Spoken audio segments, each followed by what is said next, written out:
घने बादलों से ढकी एक सुबह 23 जून 1757। बंगाल की नम धरती पर खामोशी थी, लेकिन उस खामोशी के पीछे इतिहास का सबसे बड़ा तूफान छिपा हुआ था। एक तरफ थे बंगाल के नवाब Siraj-ud-Daulah.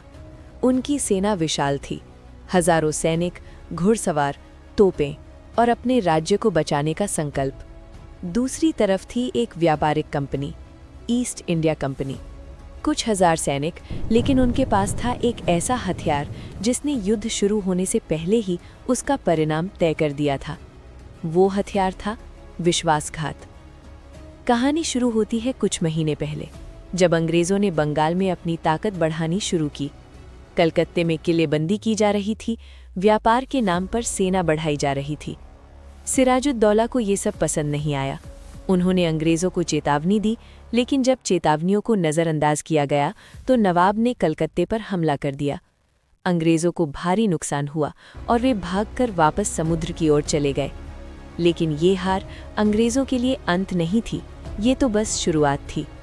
Robert Clive, east India company का एक चालाक और महत्वाकांक्षी अधिकारी, वो समझ चुका था कि सिराजुद्दौला को सीधे युद्ध में हराना आसान नहीं होगा। इसलिए उसने तलवार नहीं, दिमाग का इस्तेमाल किया।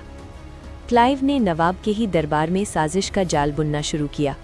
नवाब के सेनापति मीर जाफर, कुछ बड़े व्यापारी और दरबार के कई प्रभावशाली लोग धीरे धीरे इस साजिश का हिस्सा बनते चले गए। गुप्त समझौते हुए। वादा किया गया, अगर मीर जाफर युद्ध में अंग्रेजों का साथ देंगे तो उन्हें बंगाल का नवाब बना दिया जाएगा। अब बस एक दिन तय होना बाकी था, और वो दिन आ गया, 23 जून 1757। प्लासी के मैदान में दोनों सेनाएं आमने सामने खड़ी थीं। नवाब की सेना लगभग 50,000 और अंग्रेजों की सेना मुश्किल से 3,000। संख्या के हिसाब से ये युद्ध लगभग तय था, लेकिन इतिहास सिर्फ संख्या से नहीं बदलता, कभी कभी वो विश्वास से बदलता है। सुबह होते ही तोपों की गूंज शुरू हुई। बारिश की हल्की बौछारें गिरने लगी और मैदान की मिट्टी कीचड़ में बदलने लगी। नवाब की सेना के पास भारी तोपें थीं, लेकिन बारिश ने उनका बारूद गीला कर दिया। दूसरी तरफ अंग्रेजों ने अपने बारूद को तिरपाल से ढक रखा था। तोपें गरजी, गोलियां चलीं, लेकिन सबसे बड़ी खामोशी उस जगह थी जहां मीर जाफर की सेना खड़ी थी। हजारों सैनिक, लेकिन कोई हमला नहीं।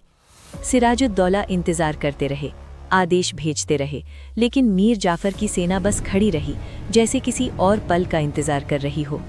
धीरे धीरे अंग्रेजों को समझ आ गया, ये युद्ध मैदान में नहीं, दरबार में जीत लिया गया है। क्लाइव ने हमला तेज कर दिया। नवाब की सेना में भ्रम फैल गया। कौन वफादार है, कौन गद्दार, कोई नहीं जानता था। कुछ ही घंटों में विशाल सेना बिखरने लगी। सिराजुद्दौला को समझ आ गया, ये युद्ध तलवार से नहीं, विश्वासघात से हार गया है। नवाब मैदान छोड़कर भागे, लेकिन उनकी किस्मत अब बदल चुकी थी। कुछ ही दिनों बाद उन्हें पकड़ लिया गया और मीर जाफर के बेटे के आदेश पर सिराजुद्दौला की हत्या कर दी गई। प्लासी का ये युद्ध सिर्फ एक नवाब की हार नहीं था, ये वो दिन था जब एक व्यापारिक कंपनी ने भारत की राजनीति में अपनी जड़ें जमा ली।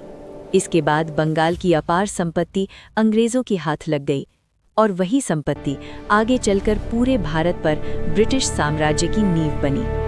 इतिहास में कई युद्ध तलवारों से जीते जाते हैं, लेकिन प्लासी का युद्ध हमें याद दिलाता है कि कभी-कभी एक साम्राज्य की शुरुआत बस एक गद्दारी से होती है।